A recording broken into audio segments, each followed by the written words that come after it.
Mr. Preston, I would like to address some questions to you regarding the improper loan cancellations that was reported by the General Inspector. And of course, they are all related to victims from the Gulf Coast region. Did loan processing employees have any incentive to cancel or withdraw disaster loans in order to appear more efficient? Yes or no? No. The only incentive programs we had in place were to increase disbursements. It was clear based on what we were trying to achieve that the real issue was getting money into people's hands. Okay.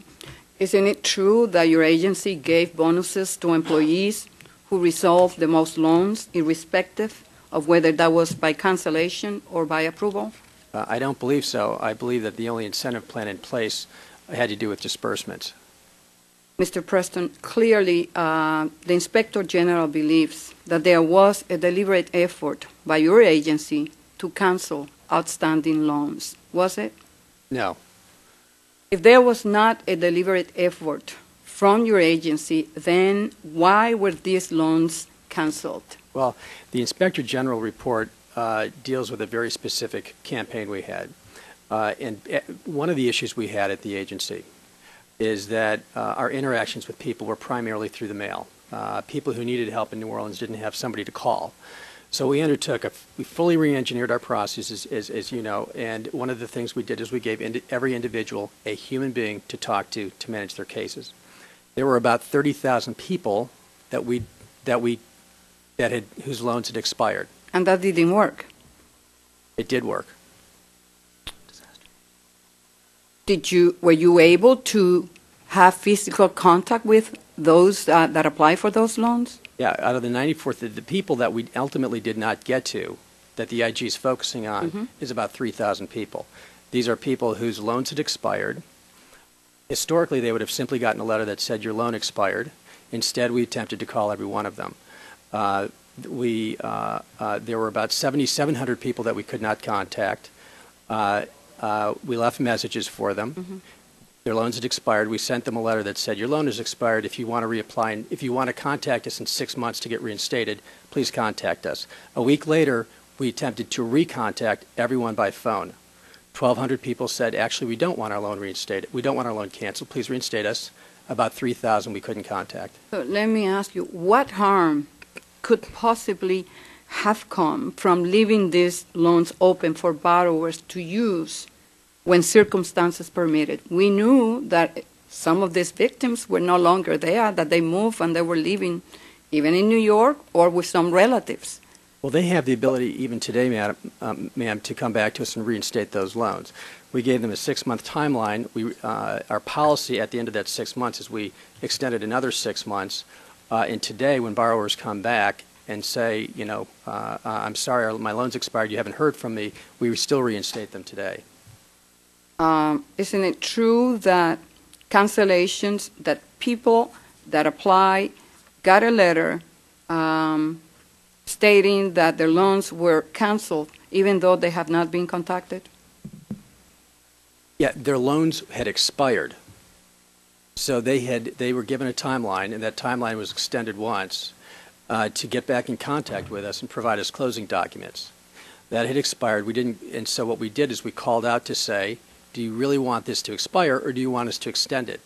Those people we couldn't contact after 2 call campaigns, there were about 3,000 of them, had their loans canceled.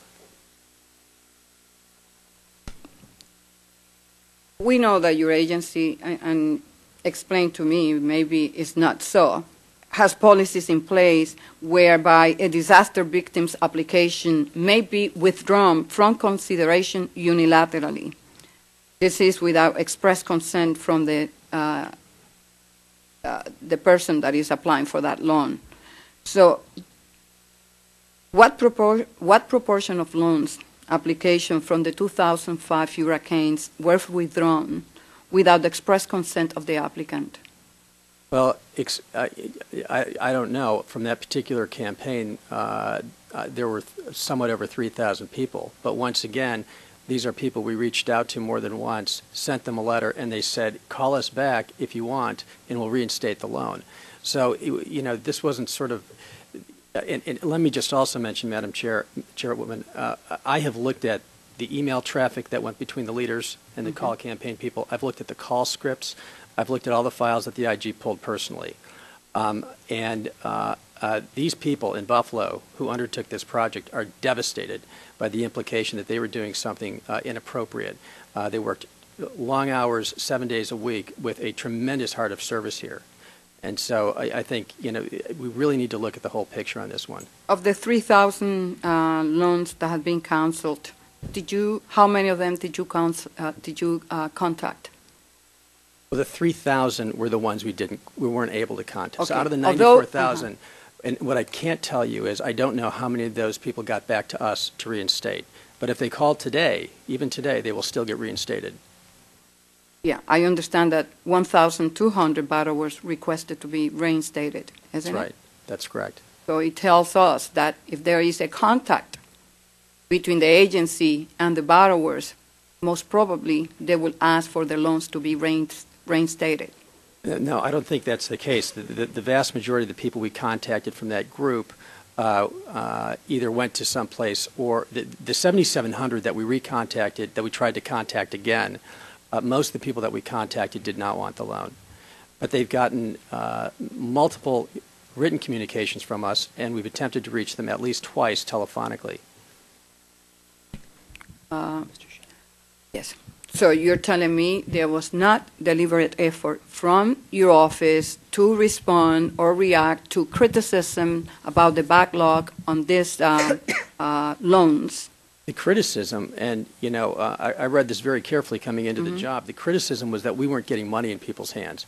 I didn't see any criticism that we had loans that we were working. There was criticism that we were taking too long. When you look at the information we track, it's customer response times, backlogs, that kind of thing.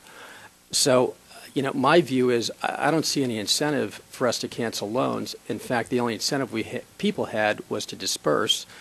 And like I said, once again, I've reviewed this pretty deeply. Now, I will tell you, there are thousands of people working these processes. I can't tell you that every person on these phone calls conducts business the way what we would like them to. And, I get concerned that, in some circumstances, people might, nerves fray, whatever, may not, but I believe by and large, these are good people who cared about what they were doing.